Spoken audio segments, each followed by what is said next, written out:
So, hello guys and welcome back to my channel Translation School where you guys are going to learn English with me. তোমরা thumbnail দেখে বুঝে গেছো যে একটা আমরা সিরিজের উপরে কাজ করছি যেটা প্রিভিয়াস ইয়ারের ট্রান্সলেশন। তো আজকে যেটা আমরা করতে চলেছি প্রিভিয়াস ইয়ারের ট্রান্সলেশন সেট নাম্বার 3। এখানেও 10টা সেন্টেন্স রয়েছে। 10টা সেন্টেন্স কি কি রয়েছে দেখে নাও। অলস ব্যক্তি কখনোই সুখী হয় না, অবশেষে সে পুলিশের কাছে ধরা পড়ল। অতি আদরে ছেলেটি গোল্লায় গেল, তার সাথে আমার কথাবার্তা নেই। আমার সেখানে যাওয়ার কথা ছিল, আমি তাকে কখনোই উপহাস করিনি। আমি বরং মরবো কিন্তু ভিক্ষা করব না। আমার যদি পাখির মতো ডানা থাকতো, অলি কল্পনা বোঝাচ্ছে এখানে, আমি চেষ্টার আর কিছু বাকি রাখিনি। নেক্সট রয়েছে আমার দেশ দিনে দিনে উন্নতি করুক। তো দেখে নাও সেন্টেন্স নাম্বার 1 এর মধ্যে এখানে কি রয়েছে। অলস ব্যক্তি কখনোই সুখী হয় না। অলস বললে আইডল বলবো, ব্যক্তি বললে ম্যান বলবো, কখনোই নয় বললে নেভার, সুখীর জন্য কিন্তু হ্যাপি। বাক্যটা কিভাবে করব আমরা? An idol man is never happy, মানে কখনোই নয় সুখী। একজন অলস ব্যক্তি কখনোই সুখী নয় বা সুখী হয় না। এভাবেও বলতে পারো an idol man never becomes happy. তো দেখে নাও এখানে বিকামসের জন্য আমাদের শেষে এস ব্যবহার করেছি, যেহেতু এখানে সাবজেক্ট বা কর্তা রয়েছে third person singular number. Tense হচ্ছে সিম্পল প্রেজেন্ট বা প্রেজেন্ট ইনডেফিনিট টেন্স। নেক্সট কি রয়েছে? অবশেষে সে পুলিশের কাছে ধরা পড়লো।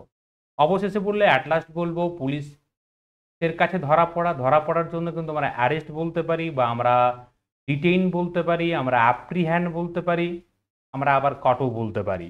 তাহলে কিভাবে বাক্যটা করব? অবশেষে বললে অ্যাট লাস্ট। দেখো পুলিশের কাছে ধরা পড়লো, এখানে কি হয়েছে না, বাক্যটা রয়েছে প্যাসিভ ভয়েসে। সে ধরা পড়েছিল, he was caught by the police. এরকম ভাবেও বলতে পারো যে at last he was arrested by the police, বা অ্যাপ্রিহ্যান্ডেড বাই দ্য পুলিশ, বা বলতে পারো ডিটেইনড বাই দ্য পুলিশ।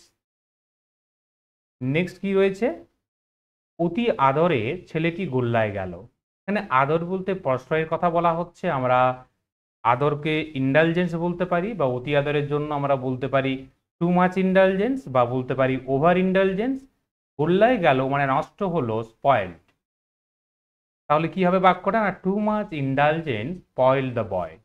এভাবেও বাক্যটা বলতে পারো। এখানে টু মাচ ইন্ডালজেন্সের পরিবর্তে যদি মনে করো আমরা বলি যে ওভার ইন্ডালজেন্স, এটার পরিবর্তে একই মানে মিনিং হবে over indulgence spoil the boy.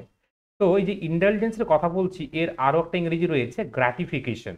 গ্র্যাটিফিকেশনের অর্থ কি না, অতিরিক্ত আদর বা ইন্ডালজেন্স যাকে আমরা বলবো। নেক্সট কি রয়েছে? তার সাথে আমার কথাবার্তা নেই, মানে আমি তার সাথে এখন যোগাযোগের মধ্যে নেই, বা I refuse to talk to him because I am angry with him, বা তার সাথে আমার ঝগড়া হয়ে গেছে, এই কারণে আমি কথাবার্তা বলি না। কিভাবে করব? I am not on speaking term. এখানে দেখে নাও টু বি অন বা বিইং অন স্পিকিং টার্ম মানে কথাবার্তা থাকা। Being not on speaking term এর অর্থ কথাবার্তা না থাকা। I am not on speaking term with him এর অর্থ হলো তার সাথে আমার কথাবার্তা নেই। বাক্যটাকে এভাবেও করতে পারো যে I am refusing to talk to him, আমি তার সাথে কথাবার্তা বলছি না বা কথা বলতে প্রত্যাখ্যান করছি। নেক্সট কি রয়েছে? আই অ্যাম নো লঙ্গার, আমি আর নেই, ইন কমিউনিকেশন মানে যোগাযোগে তার সাথে। একই অর্থ হয়ে গেল। তাহলে এখানে দেখো এই যে in communication, I am no longer in communication এর অর্থ হলো তার সাথে আমার কথাবার্তা নেই। নেক্সট কি রয়েছে? আমার সেখানে যাওয়ার কথা ছিল। তো এই যে কথা ছিল বা কোনো কিছু করার কথা আছে, তো সেক্ষেত্রে আমরা অ্যামিজারের পরে সাপোজ টু বলবো। যেহেতু এখানে দেখতে পাচ্ছি ছিল বলা হয়েছে, পাস্ট টেন্সের কথা বলছি, আমরা এখানে ওয়াজ বা ওয়্যার সাপোজ টু করব। বাক্যটা কি রয়েছে? আমার সেখানে যাওয়ার কথা ছিল, মানে I was suppose to go there. এটাকে এভাবেও বলতে পারো যে I was expected to go there. তাহলে হয় সাপোজ টু দিয়ে বলতে পারো, তাহারা কিন্তু এক্সপেক্টেড টু দিয়েও কিন্তু বাক্যটাকে করতে পারো, একই অর্থ হবে। নেক্সট কি রয়েছে? আমি তাকে কখনোই উপহাস করিনি। এই যে উপহাস করা রয়েছে, কাউকে উপহাস করার জন্য আমরা লাভ ব্যবহার করতে পারি, LAUGH, এবং এরপরে অ্যাট ব্যবহার করতে হয়। আমরা রিডিকিউল ব্যবহার করতে পারি, মক ব্যবহার করতে পারি, আবার কিছু মানে এরকম করতে পারো যে মেক ফান অফ সামওয়ান মানে কাউকে উপহাস করা, বা পোক ফান অ্যাট সামওয়ান মানে কাউকে উপহাস করা। তাহলে কিভাবে আমরা করবো বাক্যটাকে? না, আই হ্যাভ নেভার রিডিকিউলড রিডিকিউলড হিম, আমি তাকে কখনোই উপহাস করিনি।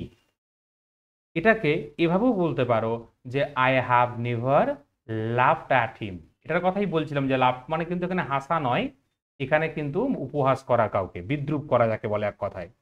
নেক্সট কি রয়েছে না, I have never made fun of him. এখানে মেক ফান মানে কি, কারো মজা করা, মেক ফান অফ সামওয়ান কাউকে মজা করা, কারো মানে উপহাস করা। তো সেক্ষেত্রে এখানে যেহেতু প্রেজেন্ট পারফেক্ট টেন্সে রয়েছে, প্রথমে সাবজেক্ট, সাবজেক্ট পরে হ্যাভ বা হ্যাজ, তারপরে যেহেতু কখনোই নয় তার জন্য নেভার ব্যবহার করা হয়েছে অ্যাডভার্বকে, আর তারপরে এখানে মেকের থার্ড ফর্ম করেছি আমরা মেক। এটা এভাবেও করতে পারো যে আই হ্যাভ নেভার পোক fun at him, POKED। Next কি রয়েছে দেখে নাও, সেন্টেন্স নাম্বার যে 7 রয়েছে এখানে, আমি বরং মরবো কিন্তু ভিক্ষা করব না। তো দেখো উড রেদার ব্যবহার করে আমরা বাক্যটাকে করতে পারি, যেখানে উড রেদার ব্যবহার করলে কিন্তু বেয়ার ইনফিনিটিভ হয়, কোনো ইনফিনিটিভ ব্যবহার করা যায় না। ডাইরেক্ট বাক্যটা দেখো না, আমি বরং মরবো, I would rather die than beg. তো আমি যেটা বলছিলাম যে এখানে উড রেদার যখন থাকবে তখন কিন্তু এখানে বেয়ার ইনফিনিটিভ, এই বেগের আগে কিন্তু কোনো টু ব্যবহার করা যাবে না। মানে বাক্যটা এরকম, আই উড ডাই, আমি মরবো, but not would prefer to beg, কিন্তু ভিক্ষা করব না। কি সুন্দর বাক্যগুলো দেখো। নেক্সট রয়েছে সেন্টেন্স নাম্বার 8, আমার যদি পাখির মতো ডানা থাকতো। দেখো এখানেও কিন্তু অলিক কল্পনা বলা হচ্ছে, আমি পাখি নই, আমার ডানাও নেই, কিন্তু আমরা বলছি কি যদি আমার পাখির মতো ডানা থাকতো। তাহলে যদি থাকতো পাখির মতো ডানা, if I had the wings of a bird. এই বাক্যগুলোকে অনেকভাবে করা যায়। এখানে দেখো আমি ইফ ব্যবহার করেছি, তো এখানে কি হয়ে গেছে না, এই যে হ্যাড কিন্তু আগে আমরা ব্যবহার করব বাক্যটাকে করতে পারি, had I the wings of a bird. বা অনেক সময় দেখবে এরকম ভাবেও থাকতে পারে যে I wish I had the wings of a bird. তিনটে বাক্যের অর্থ মানে বাক্যর অর্থ কিন্তু একই, if I had the wings of a bird, বা had I the wings of a bird, or I wish I had the wings of a bird. তিনটে যে বাক্য রয়েছে, তিনটে বাক্য সেম কিন্তু একই অর্থ দিচ্ছে এখানে। নেক্সট কি রয়েছে সেন্টেন্স নাম্বার 9, আমি চেষ্টার আর কিছু বাকি রাখিনি। মানে সব রকম ভাবে চেষ্টা করেছি, যত রকম ভাবে চেষ্টা করা যায়। তো দেখে নাও এই চেষ্টার কিছু বাকি না রাখা, এটাকে আমরা একটা ইডিয়ম দিয়ে বলতে পারি যে লিভ নো স্টোন আনটার্ন। মানে বাক্যটা রয়েছে কি প্রেজেন্ট পারফেক্ট টেন্সে, I have left no stone unturned, মানে আমি চেষ্টার কোনো কিছু বাকি রাখিনি। মানে কি না, I have tried every possible means. এভাবে বলতে পারো যে I have tried every possible course of action, সমস্ত রকম ভাবে চেষ্টা করেছি। নেক্সট কি রয়েছে নাম্বার 10-এ, আমার দেশ দিনে দিনে উন্নতি করুক। দেখো তোমরা অর্থ অনুযায়ী বাক্যকে 5 ভাগে ভাগ করা যায়, যেখানে আমরা জানি অ্যাসার্টিভ, ইন্টারোগেটিভ, ইম্পারেটিভ, অপটেটিভ।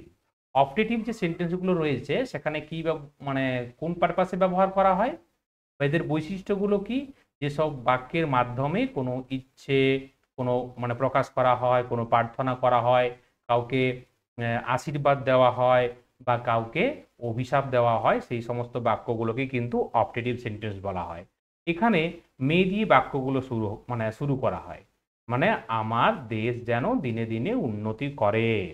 কিভাবে শুরু করতে হবে, মে মাই কান্ট্রি, আমার দেশ, প্রসপার ডে বাই ডে। তো এখানে প্রসপারের পরিবর্তে এরকমও বলতে পারো যে may my country grow day by day.